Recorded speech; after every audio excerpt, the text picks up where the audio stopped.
name is George Guinaris. I am chairperson of the Textile Development and Marketing Department at FIT.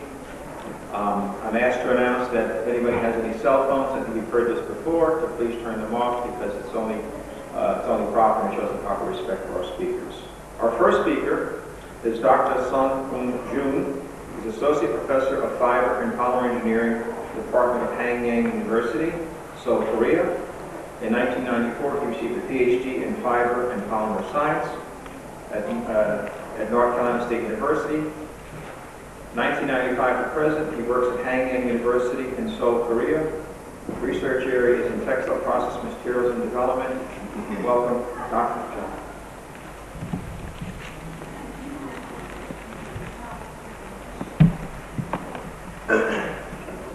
Thank you, George. You make a better introduction about me, which I write. Okay. Good afternoon, ladies and gentlemen. I will start my presentation.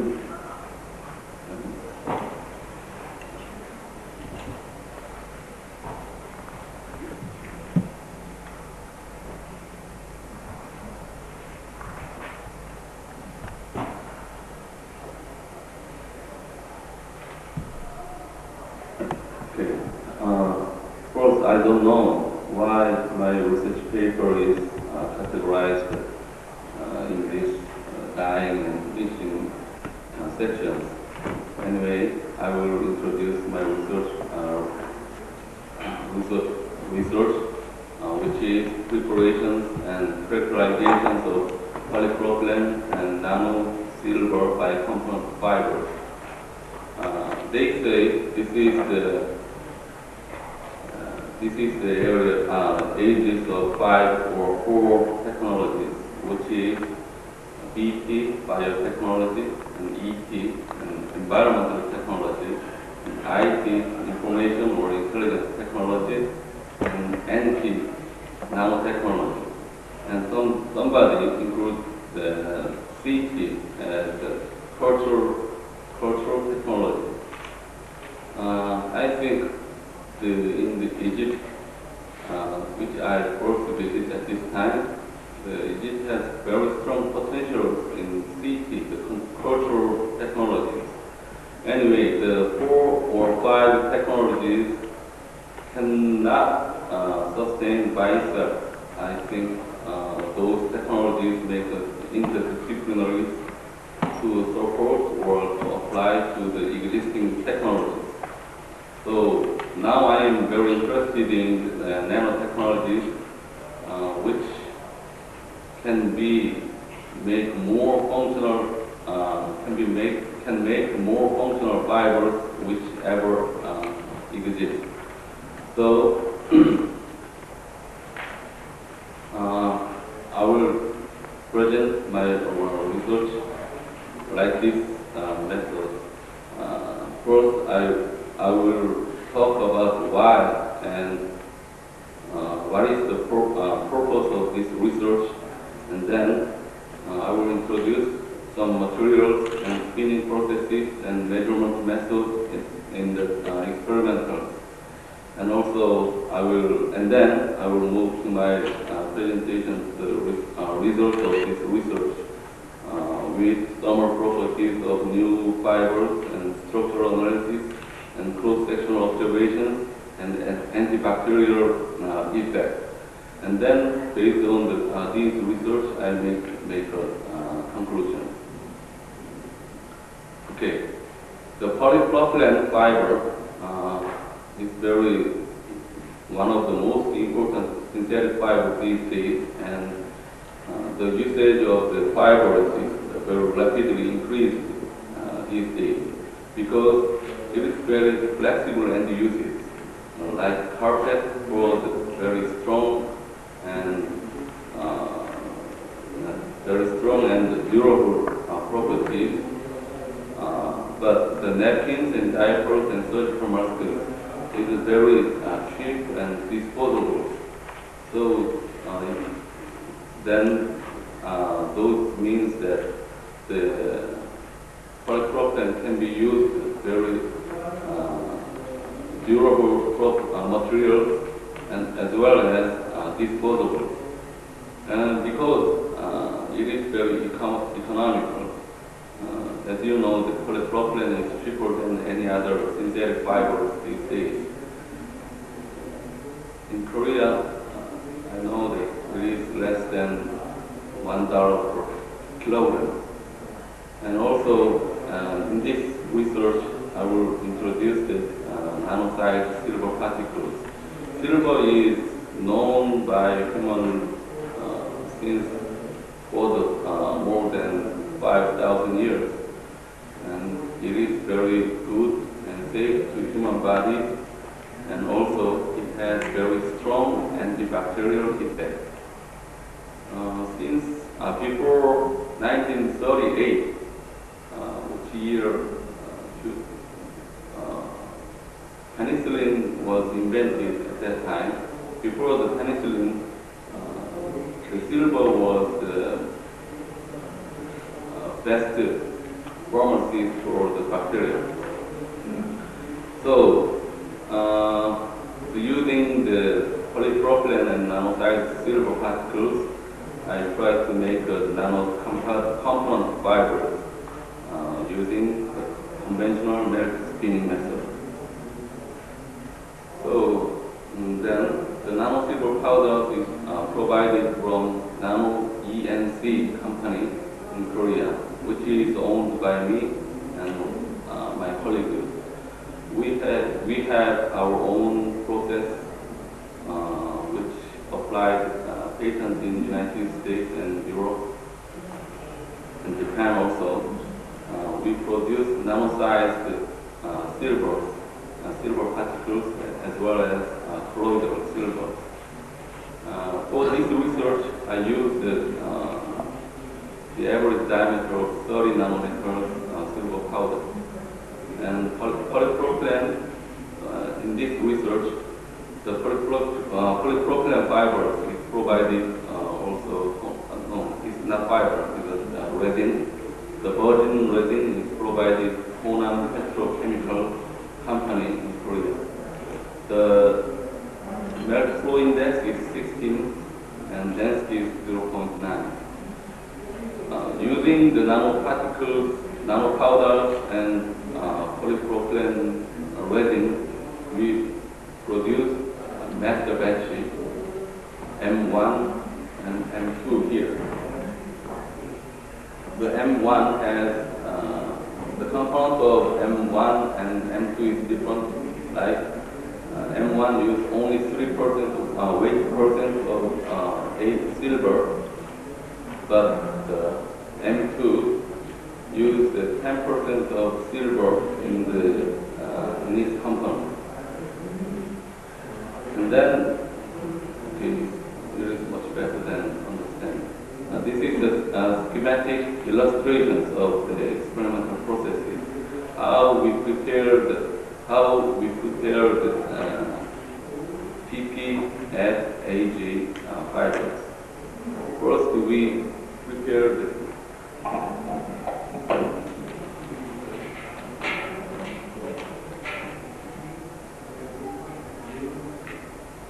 AG nanopowders here.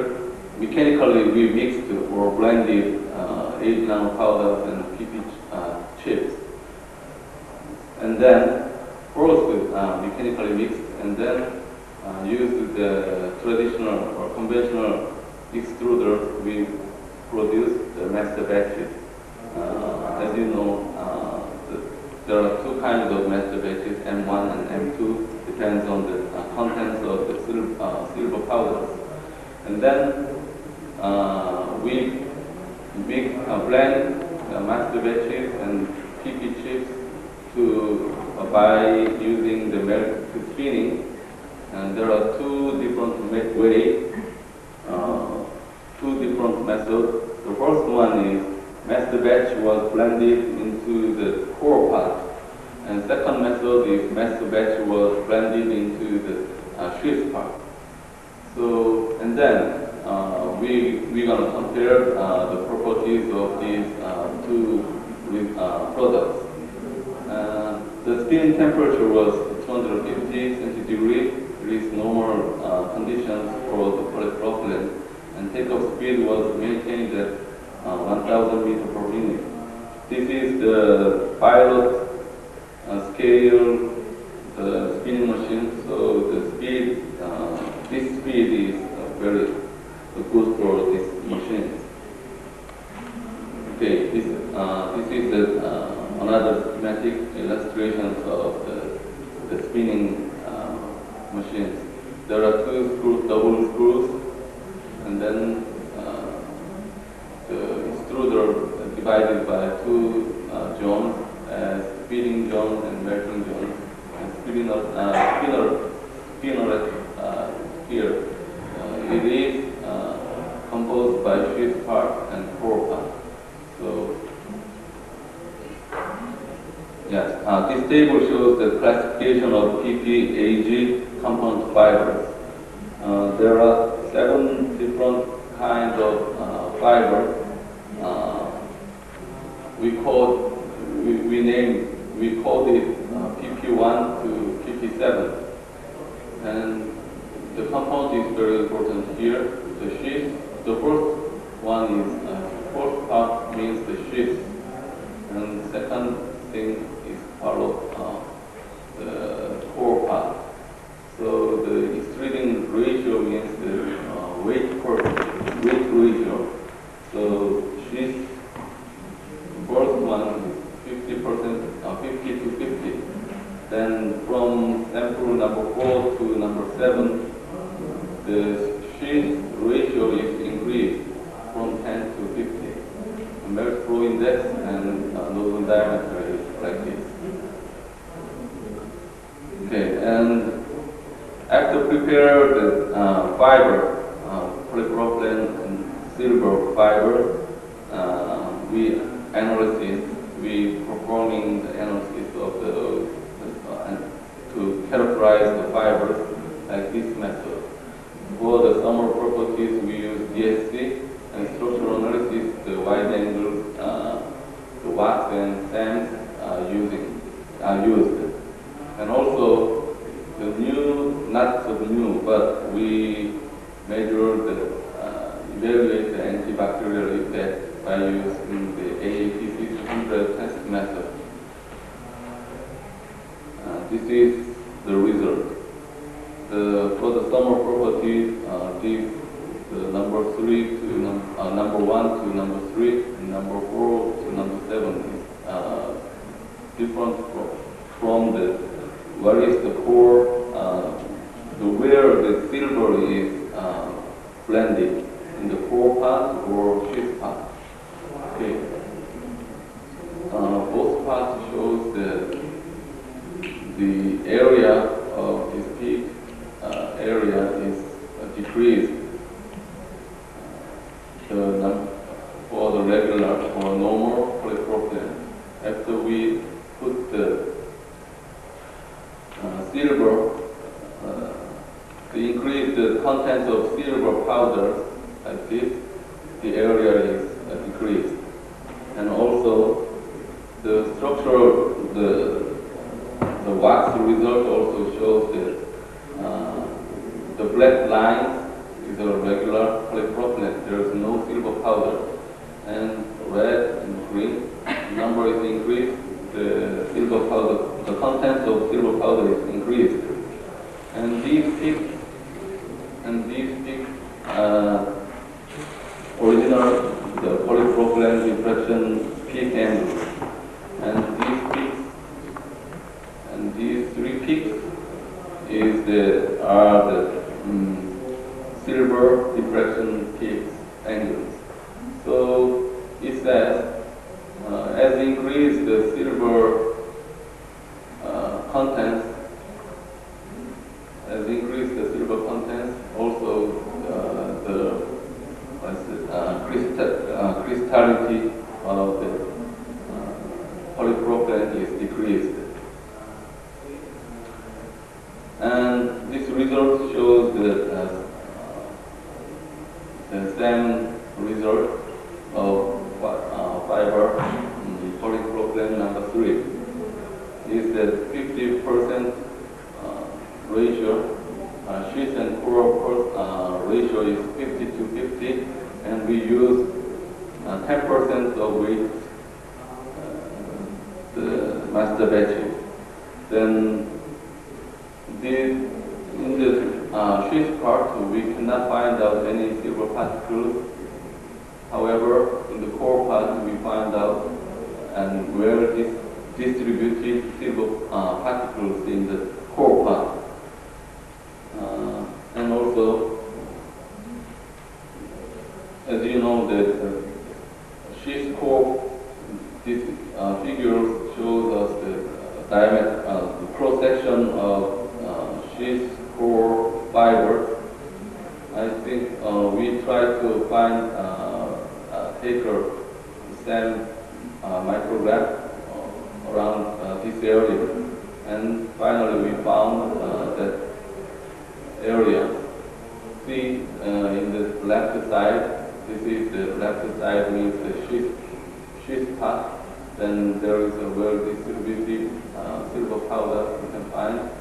However, in the core part, there is no silver. That means, as we design, the silver powder is well distributed in the sheath area, sheath part, in the core part, only the regular polypropylene fibers resins is made composed.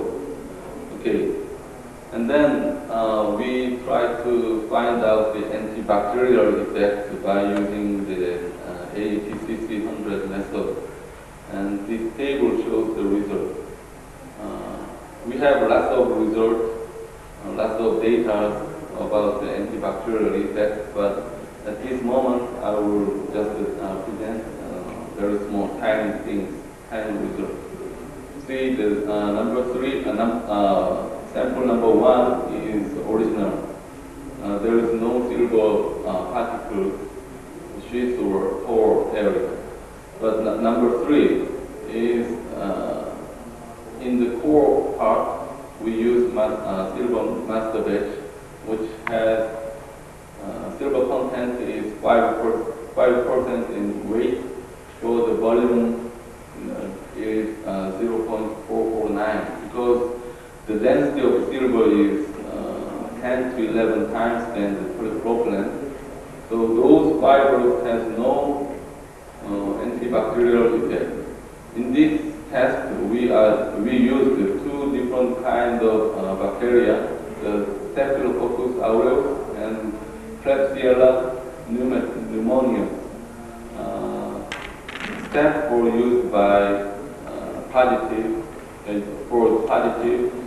and Klebsiella used for the negative.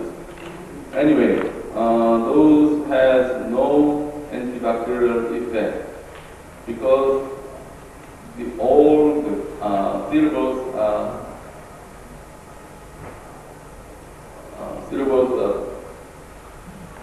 in the core part. So no silver effect is coming out. However, the number 5 and number 7, the silver is only small, very small ratios for the weight, and for the volume it is really small ratios. However, the antibacterial effect is very strong, and also it says it is permanent. I can say permanent antibacterial effect. The first slide I talked to you the end use of the flexible end use of polypropylene, which is carpet and the other disposables. All those materials need the antibacterial effect because they are using for human bodies and also the medical and health uses. So this function is very strong and we need it. Okay, the time is very close. Okay, based on this research, I can make the conclusions like this. The polypropylene add-on age nanocomposite fibers were prepared by magnetic spinning method. And in the result of DSC and WAXS, the crystallinity of polypropylene fibers, including nanofiber particles, slightly decreased. And also, SEM results show that good dispersability of nanofiber particles in PP matrix. And functionally, in the result of antibacterial evaluation, the fiber containing silvers in core part was no antibacterial effect. However, fibers containing silvers in sheath part showed excellent antibacterial effect. Thank you for your listening. Are there any questions? I find the topic very, very questioning. Yes, Mike.